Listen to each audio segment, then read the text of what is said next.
নমস্কার, আমি চৈতালি। আমার চ্যানেলে আপনাদের সবাইকে স্বাগত জানাই। আজ আমি শেয়ার করছি এগলেস টি কেক রেসিপি। তো চলুন রেসিপিটি শুরু করা যাক। প্রথমে 100 গ্রাম আটা ছাঁকনিতে নিয়ে নিচ্ছি।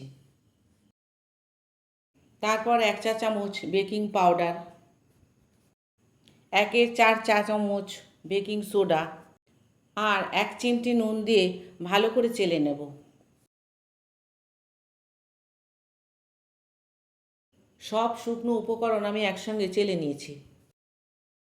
এখন কেক টিনে আর বাটার পেপারে ভালো করে অয়েল মাখিয়ে নেব।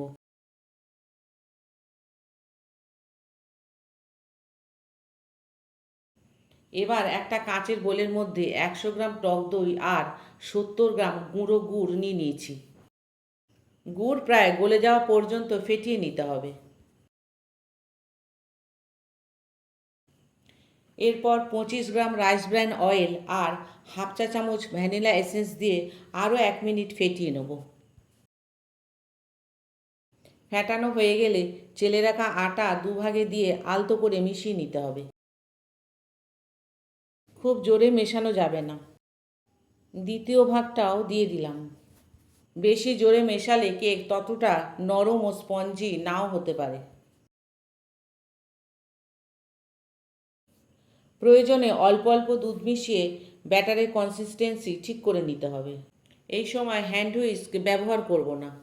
এখন স্প্যাচুলার সাহায্যে আলতো করে কাট অ্যান্ড ফোল্ড করে ব্যাটারটা তৈরি করে নিতে হবে।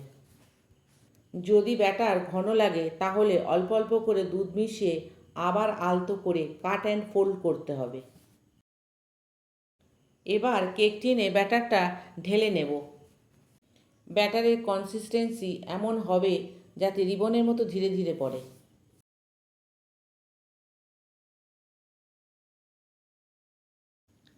এরপর স্প্যাচুলার সাহায্যে ব্যাটারটি আলতো করে সমান করে নিতে হবে যাতে টিনের চারদিকে সমানভাবে ছড়িয়ে যায়।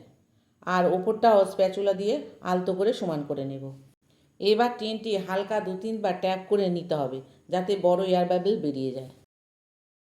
আগে থেকে 170 ডিগ্রি সেলসিয়াসে 15 মিনিট প্রিহিট করা ওটিজিতে কেকটি 25 মিনিট বেক করে নিচ্ছি।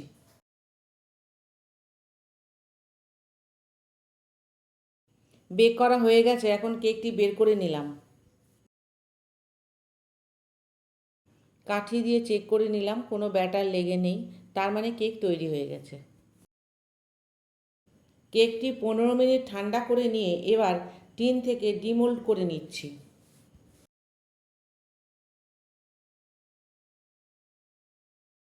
কেকটা পুরোপুরি ঠান্ডা করার জন্য একটা স্ট্যান্ডের ওপর রেখে দিলাম। কেকটা পুরোপুরি ঠান্ডা হয়ে গেছে, এখন কেটে নিচ্ছি। দেখুন ভেতরের টেক্সচারটা কতটা নরম আর স্পঞ্জি হয়েছে। এবার ছোট পিস করে কেটে নিচ্ছি। তৈরি হয়ে গেল নরম ও স্পঞ্জি এগলেস টি কেক। এই ভিডিওটি কেমন লাগলো আমায় কমেন্টে জানাবেন। ধন্যবাদ।